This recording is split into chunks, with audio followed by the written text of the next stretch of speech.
ভগবানকে বিশ্বাস করো? আগে এই ভিডিওগুলো দেখে নাও। আমার মেয়ের আগে দুটো বাচ্চা নষ্ট হয়ে গেছে, একটা 6 মাসে একটা 7 মাসে, আবার পেটে বাচ্চা এসেছে, কিন্তু 2 মাসের বেলায় ওর ব্লিডিং হচ্ছিল।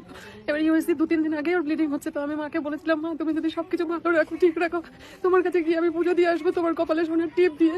তো মা সবকিছু ঠিক রেখেছে, ব্লিডিং হচ্ছে কিন্তু বাচ্চাটা ভালো আছে, ঠিক আছে। জয় মা মনসা, জয় মা মনসা মায়ের জয়, জয় মা মনসা দেবী কি। ভালোভাবে পূরণ হয়েছে। আপনি কি পূরণ হয়েছে আগে বলুন?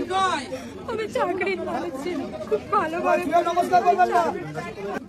আমার 1.5 মাসের মধ্যে আমার মানত পূরণ হয়েছে। আমার কাকিম হসপিটালেই পূরণ হয়েছে, কোনোদিনও কারোর কাকি হসপিটালে করতে হয়নি, শুধুমাত্র আমার হয়েছে। শুধুমাত্র আমি মাকে ডেকেই পেয়েছি। শুধু ফোন থেকে মা করেছিলেন? আমি ফোন থেকেই মানত করেছি। আমার 1.5 মাসে মানত পূরণ হয়েছে। 1.5 মাসের মধ্যে পূরণ হয়েছে? সবাই বলেছিল যে ঠাকুরজি এসে তাই জন্যই হয়েছিল, এলে কোনোদিন হতো না। আমার বাড়ির পাশ আমাদের মানসিক পূরণ হয়েছে, আর যা চেয়েছি তার অনেক বেশি পেয়েছি। সেই কারণে মানে অগাধ বিশ্বাস। 1 সপ্তাহ কমের মধ্যে খুবই ভালো, মানে আর কি। মেবি 2 উইকস আর্লিয়ার এসেছিলাম, তো তার 1 উইকের মধ্যেই আপনার হয়ে গেছে। হ্যাঁ আগে কিছুটা কাজ হয়েছে, কিছুটা অন দা ওয়ে। কিন্তু সত্যি মিথ্যা জানি না, কিন্তু ভগবানকে বিশ্বাস করি।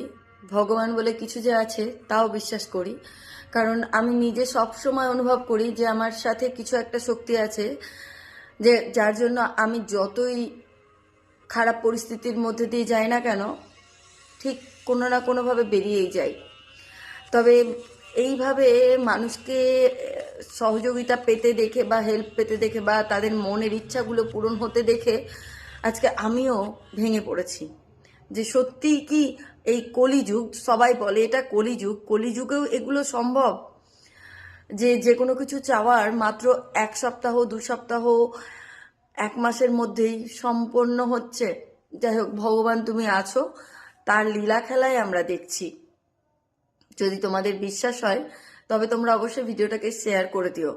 আর তোমাদের বিশ্বাস যদি নাও হয় তবে কেন হয় না আমাকে একটু জানিও। কারণ আমি ভগবানের কাছে প্রার্থনা করব, মা মনসার কাছে প্রার্থনা করব যে আমাদের সবাইকে সুস্থ রাখুক, সকলের মনের ইচ্ছা পূরণ করুক, কারণ উনি সব কিছু জানেন। আমরা যতটা না বলতে পারি তার থেকেও বেশি জানেন আমাদের জন্য। আমাদের কোনটা ঠিক, আমাদের জন্য কোনটা ভুল, সেটাও জানেন। তাই আমি সবসময় ভগবানের কাছে এই জিনিসটাই চাই যে আমার জন্য যেটা ঠিক হবে তুমি শুধু সেটাই দিও। আমি নিজের জন্য সেই রকম কিছুই চাই না। আমি ভগবানের কাছে ধন্যবাদ জানাই যে আমি এই পরিস্থিতিতে আছি, তার জন্য অনেক ধন্যবাদ তোমাকে। আর এর পরে আরও কি দিলে তোমার মনে হয় তোমার এই তুচ্ছ একটা সন্তান ভালো থাকবে তুমি জানো। তাই এই ভিডিওটা তোমাদের সামনে তুলে ধরলাম। যদি তোমরা এইরকম সমস্যা বা কোনো কিছুর মধ্যে পড়ে আছো যেগুলো তোমরা নিষ্পত্তি চাও, তবে মায়ের কাছে প্রার্থনা করো। মা কখনো সন্তানকে ফেরায় না। যাই হোক, ভিডিওটা শেয়ার করে দিও। ভালো থেকো, নমস্কার।